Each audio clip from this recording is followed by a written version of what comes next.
Bonjour et bienvenue. Aujourd'hui, on va plonger au cœur de la science qui fait que l'apprentissage entre adultes, ça marche. On va s'appuyer sur des guides pédagogiques très solides pour voir comment on peut transformer un simple groupe de travail en une véritable et puissante communauté d'apprentissage. Ah, qui n'a jamais vécu ça? Cette sensation d'être complètement coincé, les heures qui s'étirent, les diaporamas qui n'en finissent plus, et cette petite voix dans sa tête qui demande « Mais qu'est-ce que je fais ici au juste ?» C'est une expérience quasi universelle et, soyons francs, c'est assez pénible. Mais voilà la bonne nouvelle. Il existe une autre façon de faire. Il y a toute une approche basée sur la science qui a prouvé qu'on pouvait créer des expériences d'apprentissage qui soient à la fois engageantes et collaboratives. Alors, voyons un peu comment ça marche en pratique. Bon, tout commence par les fondations, vraiment. Avant même de parler du contenu ou de la méthode, il faut s'intéresser à l'environnement lui-même. C'est le concept clé du climat d'apprentissage positif. Sans lui, tout le reste s'écroule. Alors, qu'est-ce que c'est concrètement ce fameux climat ? Eh bien, l'un de nos guides de référence le définit comme un espace où chaque personne se sent non seulement en sécurité pour s'exprimer, mais aussi, et c'est crucial, valorisée et acceptée. Le but ultime, c'est de créer un vrai sentiment d'appartenance. Le point essentiel ici, c'est vraiment l'accent qui est mis sur le respect et le sentiment d'appartenance. Quand on a ces deux ingrédients, l'apprentissage devient presque une conséquence naturelle. Ce n'est plus une contrainte, ça coule de source, c'est la clé de tout. Et là, on voit très bien comment ce climat prend forme. Ce n'est pas juste une question de politesse, non, on parle de traiter les gens avec une réelle considération, de prendre leurs inquiétudes au sérieux, de donner un retour qui soit constructif, et bien sûr, d'encourager la participation de chacun. C'est tout cet ensemble qui bâtit la confiance. Ok, maintenant qu'on a vu le quoi, c'est-à-dire l'environnement, passons au pourquoi, les apprenants eux-mêmes. Qu'est-ce qui pousse vraiment un adulte à s'investir corps et âme dans un apprentissage ?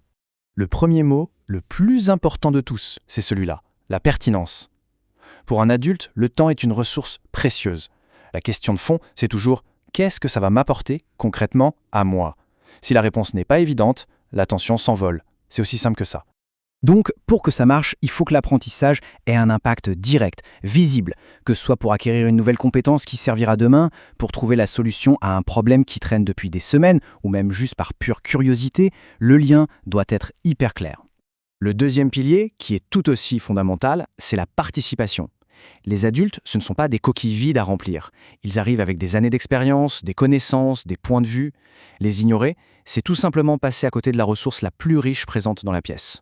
Cette citation, elle est vraiment parlante. Elle parle d'une relation égalitaire.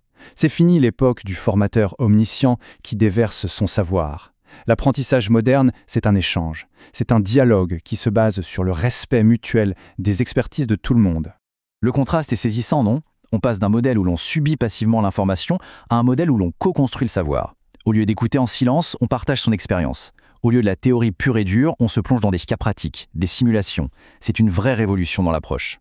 Bon, maintenant qu'on a les grands principes, un climat positif, la pertinence, la participation, la question c'est comment on met ça en musique? Comment on structure tout ça? Passons à un plan d'action concret. D'un côté, on a donc notre objectif, ce fameux climat d'apprentissage positif. Mais comment on y arrive ? C'est là que notre deuxième guide de l'Agence universitaire de la francophonie entre en jeu. Il nous offre un véritable plan, un cadre pratique pour que cette théorie devienne réalité. Et ce cadre, il porte un nom, la communauté d'apprentissage professionnel, ou CAP.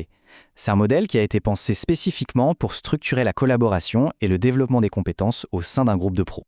La philosophie de la CAP est parfaitement résumée dans sa devise. On la retrouve d'ailleurs en bonne place dans le guide. C'est simple, c'est direct et c'est incroyablement parlant.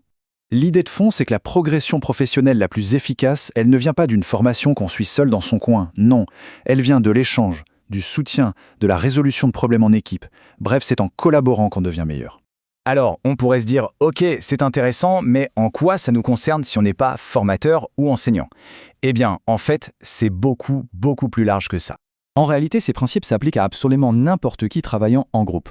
C'est une sorte de feuille de route pour rendre n'importe quelle collaboration plus intelligente, plus humaine et au final plus efficace. Il suffit d'y penser une seconde. Une réunion de travail qui se transforme en une session de résolution de problèmes vraiment collaborative. Un projet d'équipe où chacun se sent écouté, valorisé et apprend des autres. Même une association de quartier peut s'appuyer là-dessus pour mieux atteindre ses objectifs. Si on devait résumer tout ça en une recette, ce serait celle-là. Ces 3 ingrédients sont vraiment l'essence même de toute collaboration réussie. Et ils ne sont pas séparés, ils s'alimentent les uns les autres. Le climat positif et le respect, ça crée la confiance. La confiance, ça permet de voir la pertinence. Et la pertinence, c'est le carburant d'une collaboration authentique. Pour conclure, voilà une question à méditer. L'idée, ce n'est pas de tout révolutionner du jour au lendemain, mais quel serait le premier petit pas ? La toute petite modification qui pourrait enclencher un changement vers une collaboration plus riche, vers un apprentissage collectif plus profond. La réponse pourrait bien transformer la façon dont une équipe travaille ensemble. Merci beaucoup de votre écoute.